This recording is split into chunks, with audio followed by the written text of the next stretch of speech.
त्र्यंबकेश्वर येथे बातमी घेण्यासाठी गेलेल्या पत्रकारावर हल्ला। व्हाईस मीडियाचे जिल्हाधिकारी यांना निवेदन। 20 सप्टेंबर 2025 रोजी त्र्यंबकेश्वर येथे जी24 तास ब्युरो चीफ योगेश खरे, साम टीव्हीचे ब्युरो चीफ अभिजित सोनवणे व पुराडी न्यूजचे ब्युरो चीफ किरण ताजने हे त्र्यंबकेश्वर येथील स्वामी समर्थ केंद्राजवळील पार्किंगमध्ये बातमी घेण्यासाठी गेले असता काही गुंड प्रवृत्तीच्या लोकांनी त्यांच्यावर दगडफेक व लाथाबुक्क्यांनी मारहाण केली।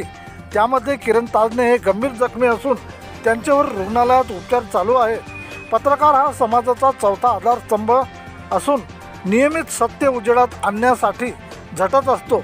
अशा होत असलेल्या हल्ल्यामुळे पत्रकारांना संरक्षण द्यावे व शासनाने त्यांना 1 कोटीचा विमा द्यावा व पत्रकारावर हल्ला करणाऱ्या गुंड प्रवृत्तीच्या लोकांवर कडक कारवाईची जिल्हाधिकारी यांना निवेदनाद्वारे केली मागणी।